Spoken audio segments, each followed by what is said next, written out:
আসসালামু আলাইকুম রহমতুল্লাহি বরকাত। প্রিয় দর্শক শ্রোতা, আজকে আমরা জানবো লাইফ ইন্স্যুরেন্স কিংবা জীবন বিমার শরীর হুকুম সম্পর্কে। লাইফ ইন্স্যুরেন্স কিংবা জীবন বিমা কাকে বলে?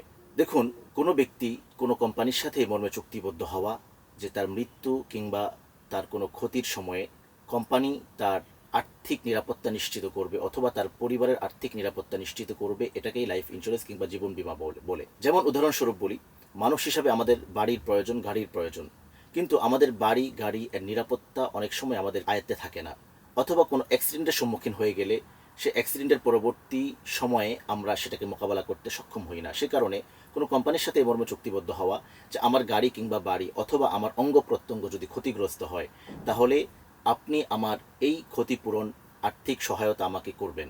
সে কারণে আমরা নির্দিষ্ট একটা কোম্পানির কাছে গিয়ে আমরা একটা খাতা খুলি কিংবা অ্যাকাউন্ট খুলি।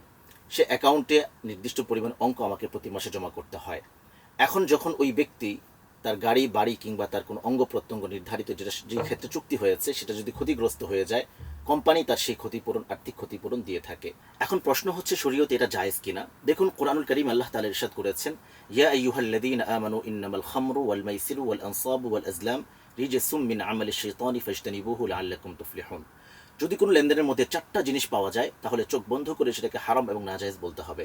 তার মধ্যে একটা হচ্ছে সুদ, 2 নম্বর জুয়া, 3 নম্বরে অজ্ঞতা, 4 নম্বরে প্রতারণা কিংবা ধোঁকা। আমরা যদি লক্ষ্য করি, তাহলে লাইফ ইন্স্যুরেন্স কিংবা জীবন বীমার মধ্যে 4টা গুণই এখানে বিদ্যমান। কিভাবে? যেমন ধরুন, আপনার গাড়ি ক্ষতিগ্রস্ত হয়েছে কিংবা বাড়ি ক্ষতিগ্রস্ত হয়েছে, ক্ষতিগ্রস্ত হওয়ার আগ পর্যন্ত আপনি সেখানে 1 লাখ টাকা কোম্পানিতে আপনি যুক্ত করেছেন কিংবা জমা করেছেন। ক্ষতিগ্রস্ত হওয়ার পরে সে গাড়ি বাড়ি অথবা আপনার কোনো অঙ্গ প্রত্যঙ্গ এটা সমাধান করতে গিয়ে সেখানে 2 লাখ টাকা খরচ হবে। আপনি জমা করেছেন 1 লাখ, আপনার ক্ষতিপূরণ দিতে হচ্ছে 2 লাখ। এটি হচ্ছে সুদ। ঠিক তেমনিভাবে এখানে অজ্ঞতা কিভাবে? অজ্ঞতা হচ্ছে আপনি যখন সেখানে সঞ্চয় করেছেন কিংবা জমা করেছেন, জমা করার পরে আপনি আদৌ কতটুকু ক্ষতিগ্রস্ত হবেন, কতটুকু আপনাকে ক্ষতিপূরণ দিতে হবে, আপনিও জানেন না, কোম্পানিও সেটা বলতে পারবে না। সে কারণে এখানে অজ্ঞতা পাওয়া যাচ্ছে। এটাও সম্পূর্ণভাবে হারাম এবং নাজায়েজ শরীয়তে। ঠিক তেমনিভাবে এখানে জুয়া পাওয়া যাচ্ছে। কিভাবে?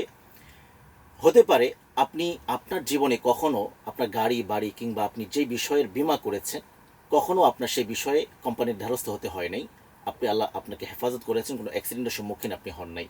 পরবর্তীতে আপনি যে টাকাটা কোম্পানিকে জমা করেছেন, এই টাকা কিন্তু কোম্পানি আপনাকে ফেরত দেবে না, কোম্পানি সেটা রেখে দেবে। তার মানে হচ্ছে আপনার সেই টাকাটা সম্পূর্ণ চলে গেল। এটা হচ্ছে জুয়া।